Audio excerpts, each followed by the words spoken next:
Olá, viajante do fantástico mundo da química! Na videoaula de hoje vamos fazer uma revisão sobre a estequiometria para o Enem. Espero que você goste.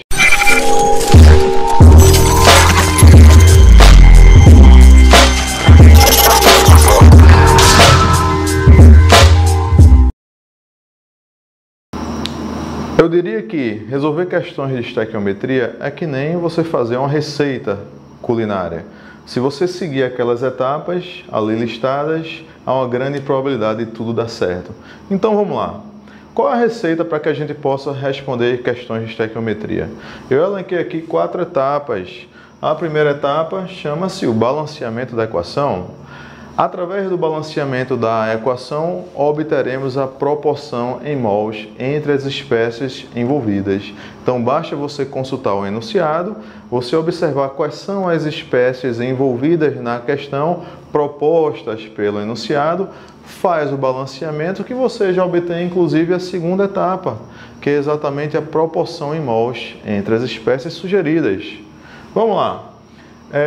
Em muitas questões, elas pedem relações não mol-mol, e sim, por exemplo, qual é a massa de gás carbônico formada a partir da decomposição de tantos gramas de carbonato de cálcio.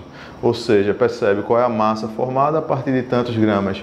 Então, é uma relação massa-massa, não é uma relação mol-mol. Então, como fazer? Ora, aplicamos aqui a etapa 3. Transformar para as unidades sugeridas no enunciado, nesse caso transformando de mol para massa através da massa molar da substância. Portanto, a etapa 3 podemos utilizar essa regra geral.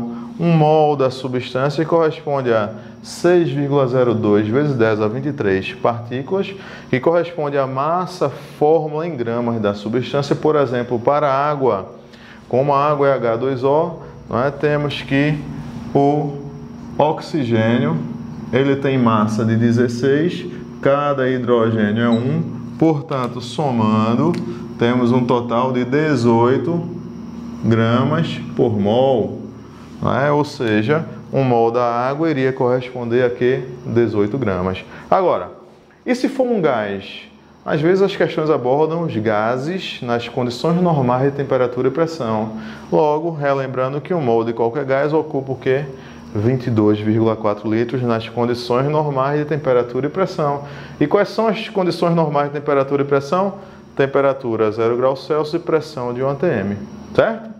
E ainda, se a questão te der condições diferentes, de 0 graus Celsius e 1 atm, você pode aplicar por você, nunca rezei tanto, E aí resolver a tua questãozinha de estequiometria, tá certo? Olha, cuidados que a gente tem que ter. Existem questões que estão sendo abordadas cada vez mais na prova do Enem. Perceba que estequiometria tem uma incidência de 100%, conforme vimos naquela outra videoaula, que tem aqui no nosso canal. Então a estequiometria ela tem uma abordagem de 100% nas provas do Enem. Então, cuidado, dê atenção a essa revisãozinha. Então, veja só, questões envolvendo rendimento, vamos fazer a questão normal, considerando o rendimento de 100%. Ao final, a gente leva para o rendimento considerado, certamente por uma proporcionalidade. Agora, cuidado. Essa proporcionalidade ela vai ser uma proporcionalidade direta quando a questão fizer referência ao produto formado, e essa proporcionalidade, essa regra de 3, vai ser uma regra de 3 inversa quando for uma questão de rendimento tratando de reagentes. Então vamos anotar. Questão de rendimento com relação a reagente, eu vou ter uma relação inversa, ou seja, a razão vai ser inversa. Quando for com relação ao produto, temos uma proporcionalidade, temos uma razão direta. Como assim? Veja só, imagine você que se determinada reação não se processa de forma 100%, quanto menor o rendimento, menor a quantidade de produtos formados. Tá claro? Então é bem razoável, Quanto menor o rendimento, menor a quantidade de produtos formados. Então, questão com rendimento envolvendo produtos traz uma razão direta. Quanto menor o rendimento, menor a quantidade de produtos formados. Agora, questões de rendimento envolvendo reagente, a gente tem que pensar de forma inversa. Porque se o rendimento é menor do que 100%, para formar a mesma quantidade de produto, a gente tem que partir de uma quantidade maior de reagente. É um pouquinho chato de entender isso, né? Mas imagine você que você é dono de uma padaria e o seu padeiro, com um saco de farinha de trigo, ele consegue fazer 50 pães, né? Cada saco de farinha de trigo, 50 pães. Esse padeiro adoeceu, você contratou um novo padeiro. Esse novo padeiro, ele é desmantelado, ele estraga a farinha, perde farinha, ou seja, com mesmo um saco de farinha de trigo, ele não vai conseguir fazer os 50 pães, porque o rendimento dele é menor. Mas se você quer fazer os 50 pães, você, dono da padaria, o que você vai ter que fazer? Você vai ter que fornecer mais farinha de trigo para esse padeiro, visto que o rendimento dele é menor do que 100%. Então veja só, para questões envolvendo rendimento, em se tratando de reagentes, a proporcionalidade é inversa. Quanto menor o rendimento, maior a quantidade de reagente necessário para formar o mesmo produto, tá certo? Toma só cuidado com esse item. Questões envolvendo pureza e impureza, o que você vai fazer? Você vai descontar. Você desconta as impurezas. Logo no início da questão, você vai descontar as impurezas e trabalhar só com a parte pura. Da mesma forma que se você fosse fazer uma receita com ovos, você abrisse a bandejinha, tivessem 3 ovos estragados, você iria separar esses ovos e trabalhar só com a parte pura, tá certo? Obviamente a quantidade de produtos formados vai ser o quê? Vai ser menor, tá claro? Questões envolvendo reagente em excesso, você vai resolver pelo reagente limitante. Reagente limitante. Qual é o reagente limitante? É aquele que estiver em menor quantidade estequiométrica, né?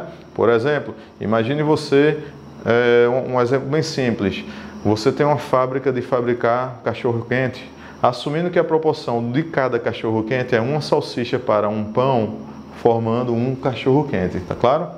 Imagine você que agora você tem 10 salsichas e 20 pães. 10 salsichas e 20 pães só vai dar para fazer o quê? 10 cachorros-quentes. 10 salsichas e 25 pães, 10 cachorros-quentes. Perceba que a salsicha vai estar limitando, não é verdade, essa formação dos produtos. Assim, meus amigos, são as questões no fantástico mundo da química. Geralmente, questões envolvendo reagente em excesso de reagente limitante, você vai ter 2 valores numéricos. E aí você vai estudar esses valores para ver se eles estão em sintonia estequiométrica. E aí você identifica o reagente limitante e responde a questão em função do reagente limitante, tá certo?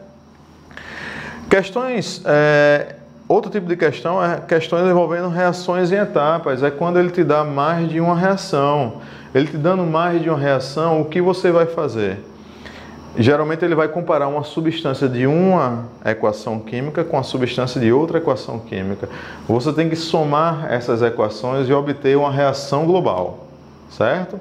E aí na reação global você vai ter a relação entre as espécies sugeridas. Ou seja, reações em etapas, você vai obter uma equação global através da soma das etapas.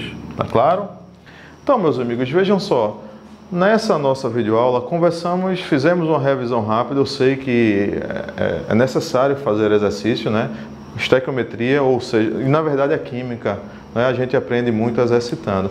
Mas a proposta aqui foi uma revisão teórica para te relembrar os pontos que você deve revisar, tá certo? Te dar alguns alertas aí, tá bom? Na próxima videoaula que a gente lançar, a gente já vai entrar respondendo 5 questõezinhas de estequiometria caídas nos vestibulares do Enem dos anos passados, tá certo? Portanto, é importante e é interessante que você se inscreva no nosso canal, que você compartilhe nossos vídeos com os seus amigos, que você dê uma curtida nos nossos vídeos, tá certo? E não esqueça, você é show!